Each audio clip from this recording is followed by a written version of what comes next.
Well, do you miss the everyday radio gig, or are you filling the time other ways, obviously? No, I do miss it. Every now and then, my wife gets a little tired of me just talking sports because I have no other outlet. And my son Mike has his show at ESPN, and I'll text him during the show my opinions on something.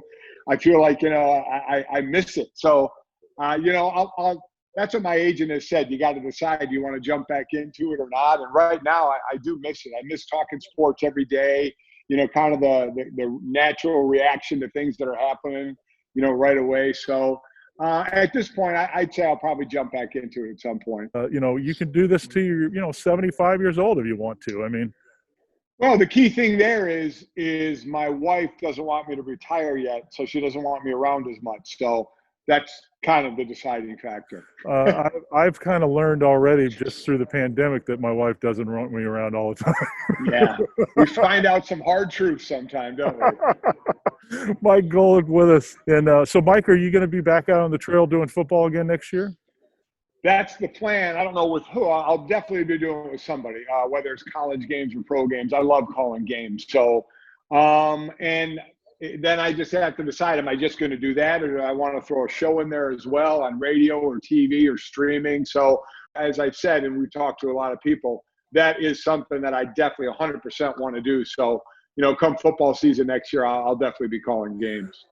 Did you have the same type of feeling when you retired from football? Like it's a little bit of empty feeling as opposed to, because you did radio for longer than a football career. I mean, yeah, well, and what hurts more is because people always say, do you want to be known for a football player or the broadcasting career you had? And I said, I've never woken up in the middle of the night dreaming about a great segment, on radio. It was always about sacking the quarterback. So I would always rather be remembered as a football player. But there listen, I've had people come up to me and say, man, I started listening to you in grade school, through high school, through college. Wow. I'm like, my God, I'm so old. That a lot of the younger people, they didn't even know I played football. So it's kind of a weird thing. I really have gone through two completely different careers here. When you can get up in the morning or do a job and look to your right or left and see your kid there, and you get to share a microphone and work together for like we did for 3 years.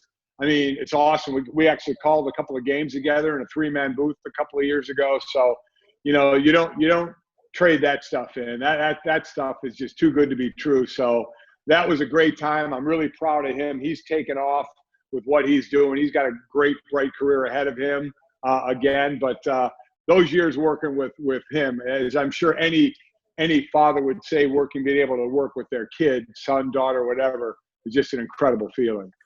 Getting to Tom Brady, Mike, when you look at age, but then throw the age out and just look at what he's done in his last 10 years as opposed to the first. I mean, I think I saw a stat the other day where he was the best quarterback statistically his first 10 years and the best his second 10. What is it about Brady, Mike? We've seen the game change to more that movable quarterback, but you look at some of the great quarterbacks that have played this game, they're pocket guys.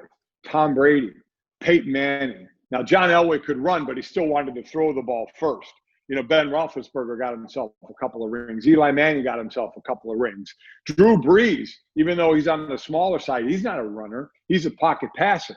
And Brady is still able to get away with it in a game that is now leaning toward the Pat Mahomes, the Lamar Jacksons, the Deshaun Watsons, the Kyler Murrays, the Josh Allens, who can throw the ball but can be very damaging running as well. So what Brady has done, and what you mentioned about the two careers, it blows my mind. His first 10 years, his second 10 years, each of those in half were Hall of Fame careers in themselves. So it's crazy. And